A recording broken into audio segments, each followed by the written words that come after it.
Once upon a dark and dreary night in a quiet part of New York, there was a toll booth where a man worked the night shift as a toll collector. This man, named Henry, had a serious and distant look on his face as he stared around, not really interested in the lights and cars passing by. He was just doing his job and waiting for the night to end. Finally, the night shift came to a close, and Henry headed home with the same cold attitude. At home, his wife served him breakfast, and they exchanged greetings with no warmth in their expressions. When his wife, Debbie, asked Henry if he still loved her, he replied with a simple, "Of course I do," but his expression remained unchanged. During their conversation, it was revealed that Debbie wanted children, but Henry, although he loved kids, wasn't interested in having their own. Just then, the doorbell rang, and Debbie seemed uninterested in finding out who it was. Henry opened the door to find his friend Eddie, accompanied by another man named Joe, who was not feeling well. Eddie explained that they had planned a baseball game, but due to Joe's sickness, they couldn't play. He invited Henry to join, mentioning they needed an extra player. However, the real reason for their visit was not a baseball game. As they drove away, Henry asked about the baseball game, and Eddie quickly shifted the conversation. They stopped at a bank ATM, not for baseball expenses, but to withdraw money for beer. Two other guys were in the car, and when they arrived at the bank, Henry was asked to stay in the car with the engine running. He noticed that the car was not legal, as the engine wires were directly connected to start it. Did Eddie take the car, and are they planning to rob the bank right now? Yes. Eddie and his friends go into the bank to rob it, but they are not ready. The security alarm goes off, and the bank employees start running away. When Henry's car starts, a security guard pulls out his gun. Henry, who doesn't understand what's happening, raises his hands and surrenders. The innocent Henry is caught for a crime he didn't do. In the questioning, Henry doesn't give any names of his partners. Maybe he's too loyal or only knows Eddie's name. Now they're in court, and the judge sentences Henry to 3 years in prison for robbery. Henry accepts everything quietly. Whether he's in a cell or at home, it doesn't seem to bother him. He's fine with it. In the cell, he meets Max Kahn, who is around 50 years old, seasoned, and comfortable in jail. They become friends, and Max tells him about jail rules. Max introduces Henry to other prisoners on the first night at dinner. During a conversation, Max says the real crime is not committing to your dreams. When Max asks about Henry's dream, he claims to be unaware and doubts if he ever had a dream. Max finds this strange and thinks life without dreams is weird. Max, being a great guy, instills in Henry the idea that to achieve his purpose, he must first have a dream. The film then switches to a scene 6 months later. Debbie visits Henry in jail, and they are still in a frigid mood. Debbie is there to tell Henry that she wants to marry Joe, the guy who was vomiting in the beginning and carried out the robbery. Henry congratulates her with a smile. Another year passes, and Henry seems accustomed to jail. Max is there with other prisoners, doing shaves and telling stories. Henry has grown a beard, possibly due to the grief of his wife not being with them. But we know Henry, he doesn't take anything personally. Henry's about to leave prison on parole, but he doesn't seem happy. In his cell, he says goodbye to his friend Max and leaves.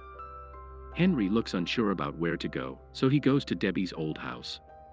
Joe greets him but doesn't seem to care much, treating Henry like a stranger. Can you believe it? Henry used to live in this house with his wife, Debbie.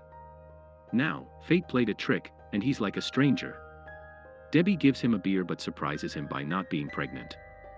Joe thanks Henry for not telling the cops about him during a robbery. But Henry, in a sassy way, says he didn't even know Joe's name. Now, Henry has no home and no job. Max taught him a philosophy: if you do the time, you might as well commit the crime. So, here he is, standing in front of the bank where he got in trouble. Suddenly, a car hits Henry, and that's when we meet Julie Avanova, a local actress known for her Buffalo ads. She's kind and yells at Henry for blocking traffic, making sure he's okay. Julie acts like she doesn't want to get sued. Frank, the security guard who caught Henry before, helps him now. They walk to a cafe, where Julie buys Henry coffee before heading to rehearsal. While in the cafe's bathroom, Henry sees an old article about a tunnel connecting the theater to the bank during Prohibition. As Henry reads the newspaper, he starts thinking about something. This is when he decides it's time to do his own crime. First, Henry visits Max in prison and tells him about his plan to rob a bank. Max is shocked and rejects the idea, saying jail is his home. But Henry convinces him, saying he can't spend his whole life in jail and die unhappy. Eventually, they agree to team up for a daring adventure. Henry and Max went to the cafe, where Henry found a newsletter, and Max noticed that the map was 80 years old because the bank had changed. They had to go to the bank first and then to the theater for confirmation. At the bank, Max, with his conman abilities, figured out that there was still a tunnel. Then, they went to the theater, where Max pretended to be an old performer from 30 years ago.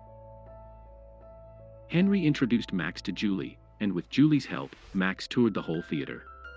Max talked to a manager who knew about the tunnel. The manager said the tunnel had been closed, and now they had the dressing room of a performer named Lope Chin. Henry asked Julie for a date in the performance auditorium, shared a story, and they set a date for Chinese food to start their love relationship. During their outing, Henry and Julie had a great time, and our wooden boy, who usually doesn't show much emotion, felt sweet vibes with Julie, which looked good. Max decided they needed to enter the dressing rooms, so he offered his help. He also convinced a performer to leave a plate so that Henry could participate. Now, our wooden boy was going to play an actor in The Cherry Orchard to break into the vault. They managed to persuade the strict director, who spent most of the time lecturing Julie on her acting. Max believed Henry was a natural actor, so he was confident about Lope Chin. Henry proved himself during the performance, and they broke into the dressing room where the tunnel was. However, the tunnel was filled with sand, so they needed a third person's help. They went to Joe, who was dissatisfied with his job and drinking in a tavern. Henry offered assistance and a job, and the three started digging. Max and Joe worked in the tunnel while Henry also attended rehearsals. Everything seemed smooth until one night when Frank interrupted them, revealing he had been constantly observing them around the bank. So, there's this guy named Frank, right? He found out that some others were planning to do something sneaky. But instead of getting mad, Frank decided he wanted to be a part of it. Frank spilled the beans that there's this big money exchange happening at the bank. Lots and lots of dollars. And get this, it's a one-time thing because Frank is retiring. Now, why would Frank want to join the sneaky plan? Well, it turns out the bank said no to him when he needed help for his sick wife. So now, he's teaming up with the others. But wait, there's more. There's a guy named Eddie who's a bit of a troublemaker. He was brought in when he was drunk, but he still doesn't want to help with the plan. Max gets mad, but they have to include Eddie too. During practice, Julie got upset because someone accused her of not acting well. Henry, who is a nice guy, tries to comfort her. But then he drops a bomb. He plans to leave during the big show. This messes everything up because he's a big part of the play. Now, here's the crazy part. Henry wants to break into a bank during the play. He'll do it between the acts without anyone noticing. Eddie, with his welding skills, is the key to getting into the vault. With Eddie's help, they reach the vault during the show. Henry is acting on stage, but in between breaks, he's doing sneaky stuff with the money. They put the cash in bags and bring them to a room. In that room, Eddie turns into a different person and threatens Max with a gun. He tells Joe to take the money to the car. But here's the twist, Eddie plans to keep the money for himself. Oh. So our con guy, who just proved he's pretty tough by punching Eddie and knocking him to the ground. The three of them quickly stash the money in the car and zoom away. But then, Henry asks the driver to stop for a moment so he can figure things out. While he's thinking, he realizes he loves.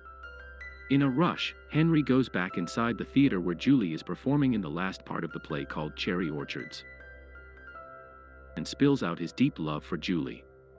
He asks her to meet him in Moscow. They share a final kiss, and that's the end of the story. If you like our video, consider subscribing to the channel. Thank you.